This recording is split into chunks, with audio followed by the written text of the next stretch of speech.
1 bulan, mulai jalani di bulan Maret ya, Maret 2001. Nah, tapi itu pun cuman ini aja ya, decision untuk jalanin aja, coba lihat dulu lah gitu. Nah, ternyata dalam waktu 1 bulan saya berhasil mengumpulkan API 40 juta, ya 40 juta. Oh, sebelum ke 40 juta dulu ya, biasa ya kalau pulang dari presentasi peluang bisnis kan kita mulai tuh, ya kan, mulai coba-coba telepon gitu ya, telepon-telepon orang gitu ya, telepon teman gitu, basa-basi gitu.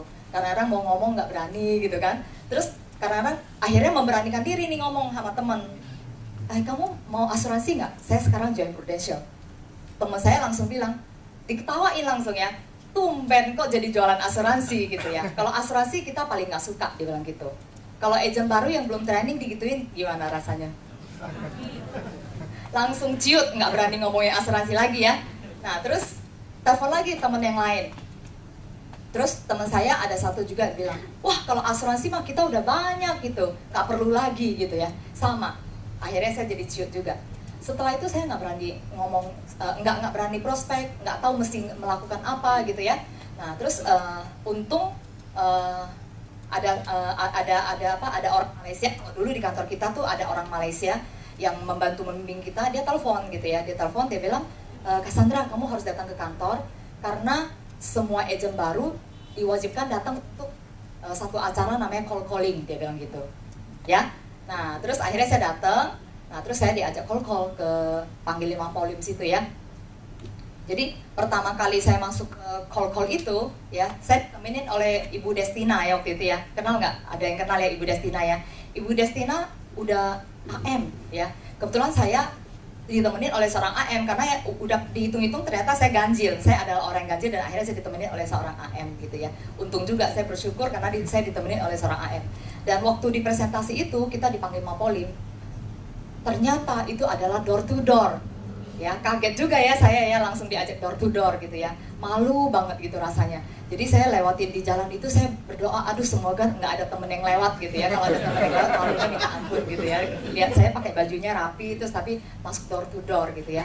Nah terus waktu di presentasi itu, saya begitu masuk, orangnya langsung bilang, oh asuransi, udah pernah, dia bilang gitu ya. Nah tapi Ibu Destina bilang, tapi sama saya belum kan Pak, dia bilang gitu. Oh ternyata gitu jawabnya gitu ya. Akhirnya saya mulai belajar. Nah terus setelah hari itu saya calling, saya dapat nggak banyak ya. Saya dapat malah ketemu orang yang udah umur 70.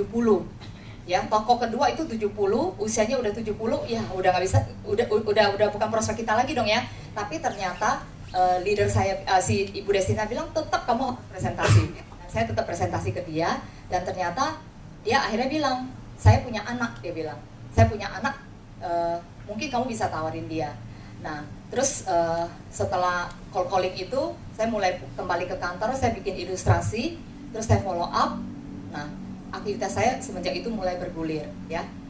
Jadi calling itu adalah aktivitas saya yang membuat saya akhirnya menjalankan bisnis ini. Jadi teman-teman mungkin juga bisa lakukan seperti itu ya. Jadi buat agent yang mungkin dia nggak bisa jalan sendiri, teman-teman harus tenteng dia bareng untuk supaya bisa buat dia jalan gitu ya. Jadi calling itu akhirnya membuat saya jalan dan akhirnya waktu calling kedua ke arteri Pondok Indah ya, ke arteri Pondok Indah. Waktu itu di arteri Pondok Indah itu saya pasangan dengan Pak Damai, tahu ya Pak Damai ya. Jadi itu juga ada cerita menarik. Jadi waktu pertama kali presentasi, si Pak Damai itu kan bahasa Indonesianya belum lancar ya, dia belum lancar. Jadi akhirnya saya yang bantuin dia, ternyata orangnya mau. Kita masuk ke dalam sebuah showroom ya, showroom mobil, dan dia ternyata orang itu karyawannya di sana tuh ternyata mau, cewek gitu ya. Tapi Pak Damai nggak bisa jelasin, jadi saya bantuin dia. Dan akhirnya orangnya mau, dan kita balik lagi bikin ilustrasi dan akhirnya closing gitu ya. Nah, tapi closingannya itu Pak Damai itu karena dia merasa dia nggak berada di Jakarta, dia kasih ke saya gitu ya. Karena dia bilang, kamu udah ngajarin saya udah cukup gitu ya. Jadi case-nya buat saya. Nah, dari case itu saya dapetin bosnya si showroom mobil itu, dan di showroom, dan sekarang bosnya itu udah menjadi salah satu SUM saya ya, gitu ya. Jadi bos mobil itu showroom. Nah, terus setelah udah bergulir, saya akhirnya menjalankan bisnis ini. Biasanya saya kadang temen, kadang ada yang cold calling juga, jadi kombinasi gitu ya. Dan akhirnya pada tahun 2001 itu saya berhasil mendapatkan top agent in life. Jadi saking banyaknya klien gitu ya, jadi top agent in life. Nah, saya mau cerita tentang waktu saya resign itu ya. Jadi setelah 1 bulan saya jalanin, saya kan lihat kan API 40 juta. Sedangkan dibilang 150 juta aja udah bisa mengikuti jenjang karir menuju ke income 100 juta kan. Nah, makanya saya akhirnya mulai mikir, apalagi saya merasa kalau saya kerja, saya terasa tuh kayak kaki saya tuh kerantai karena jam 8 pagi sampai minimal jam 7 malam saya nggak bisa melakukan apa-apa ya, karena di kantor itu saya nggak bisa kemana-mana kan. Dalam hati saya pikir, wah kalau saya lagi pergi ngobrol sama orang gitu ya di kafe gitu atau apa, sial-sial saya dapat berapa? Sial-sial saya dapat orang yang udahlah nabung 300.000. Kalau 300.000 kan API-nya kan 2,5 juta. Komisi kita berapa? 99% kan. Jadi ngobrol 2 jam kita sial-sial dapat 2,5 juta kali 99%. Kalau komisi kita 5 tahun kita hitung ya. Jadi saya pikir, wah kalau sehari bisa beberapa orang, sebulan udah berapa gitu kan. Nah akhirnya saya mulai gelisah. Nah terus akhirnya saya pikir saya harus fokus salah satu. Nah terus tapi kalau misalnya disuruh resign, rasanya juga nggak mungkin. Karirnya kan saya udah bangun 8 tahun dengan posisi yang lumayan bagus gitu ya. Rasanya aneh juga kalau saya lepas gitu. Tapi kalau saya memutuskan untuk stay di perusahaan saya, kenapa hati saya jadi nggak tenang gitu kan. Nah terus waktu satu kali saya lagi pergi nonton sama suami saya dia bilang gini deh, dia bilang kamu pelimpan bener gitu ya, nggak bisa mutusin salah satu. Terus akhirnya dia keluarin kertas parkir gitu ya, dia bilang saya ajarin kamu gimana cara mengambil keputusan, dia bilang ya. Nah terus mungkin yang slide ini mungkin bisa ditampilin ya. Ada slide yang operatornya di mana? Oh iya. Nah, ya. Yang halaman kedua, ya slideshow aja, slideshow. Nah, terus dia akhirnya tanya kepada saya, dia bilang, kalau kamu kerja, dia bilang ya, mungkin ini juga teman-teman bisa pakai ya, untuk buat teman-teman, ada teman atau agent yang belum bisa full time. Nah, ini cara mengambil keputusannya seperti gini. Nah, dia bilang kalau kamu kerja, kriterianya apa sih? Kira-kira apa yang membuat kamu mau mempertimbangkan satu peluang bisnis atau satu kerjaan, dia bilang. Saya bilang tentu pasti kita mau lihat gajinya dong pertama-tama, betul nggak? Ya kan, gaji. Ya. Nah, dari segi uang. Nah, terus kedua apa? Waktu, saya bilang. Jadi saya pengen juga suatu saat kalau saya punya anak, saya punya waktu sama anak-anak saya, ya kan? Saya nggak mau kerjaan yang seperti kerjaan saya yang dulu sebelumnya. Nah terus habis itu apa? Prestis, saya bilang ya. Kan bangga juga kan kalau ada jabatannya direktur ataupun manajer gitu kan. Prestis, terus knowledge gitu ya. Knowledge, saya merasa saya kalau kerja, saya harus mengembangkan diri saya. Saya nggak mau saya mandek gitu ya. Nah knowledge. Nah terus habis itu suami saya bilang, coba tolong kamu bawatin dulu. Dari empat kriteria ini, kira-kira yang mana yang bobotnya paling tinggi? Yang paling tinggi kamu kasih angka paling tinggi, dia bilang. Nah terus saya bilang, kayaknya saya paling pengen cari kerjaan yang waktunya lebih fleksibel, saya bilang. Jadi time saya kasih 4. Kedua, saya bilang uang ya, uang saya kasih nilai 3. Terus yang ketiga mungkin knowledge ya, saya kasih angka 2. Dan yang terakhir prestige ya, prestige nomor terakhir deh gitu ya. Nah setelah itu dikasih garis dia bilang ini ada kerja saya yang lama, terus ada prudential. Nah masing-masing kamu kasih nilai, dia bilang. Kalau dari segi uang, kerjaan kamu gimana? Dapat nilai berapa, dia bilang. Kalau bagus kamu kasih angka 4, 1 sampai 4 gitu ya. Nah teman-teman, kalau gaji sudah 20 juta, kira-kira saya kasih angka berapa? 4 ya. Prudential kasih angka berapa?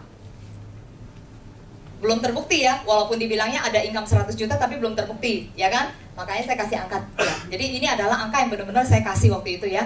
Jadi saya angka 3. Angkanya kalah ya sama kerjaan dulu. Padahal sekarang sih udah berlipat-lipat ya. Jadi kalau boleh kasih angka 10, saya mau kasih angka 10 nih ya sekarang. Oke, kalau dari segi waktu gimana? Kerja kerjaan saya sebelumnya kan waktu sangat tidak fleksibel, ya kan, bisa sampai pagi dan lain-lain ya lemburnya ya. Kalau di Prudential waktu gimana? 4 ya, bagus, sangat fleksibel. Terus kalau dari segi prestis, kerjaan saya sebelumnya sangat prestis ya, jadi saya kasih angka 4. Di Prudential 1 ya, nggak ada gengsi-gengsinya ya jadi agent ya.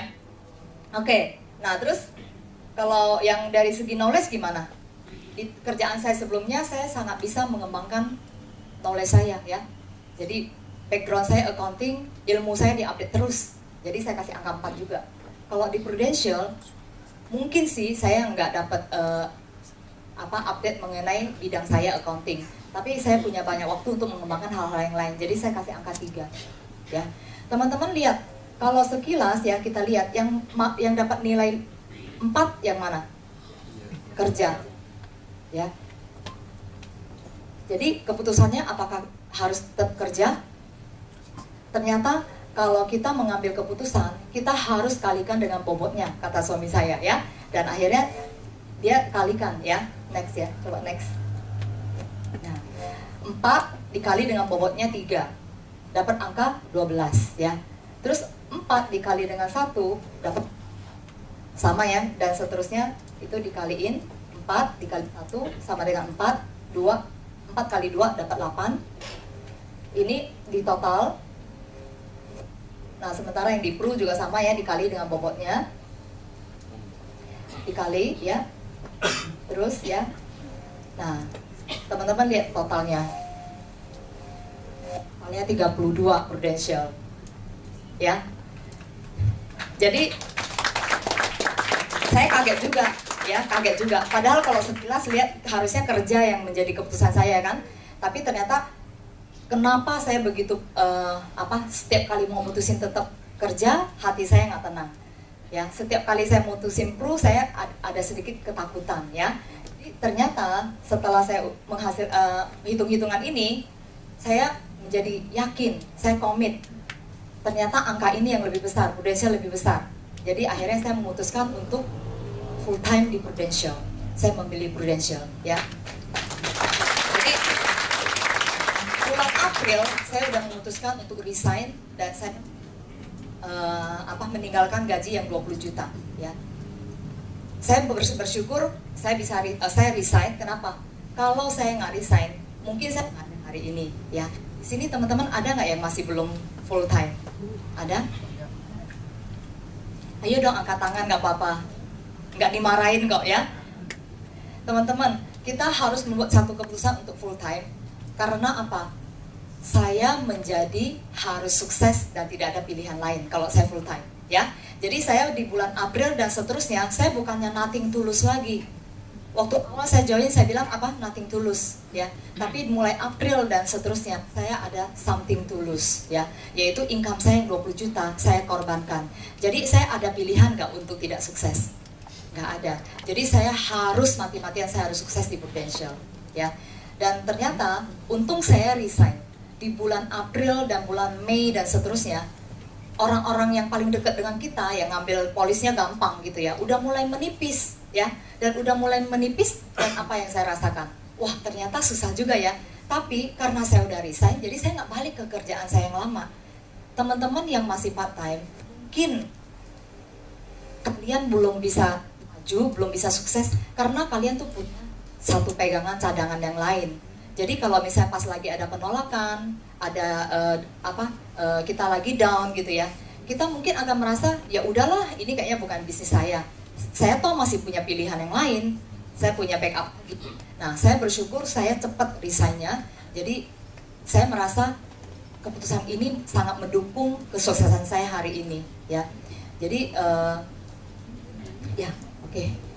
Nah terus setelah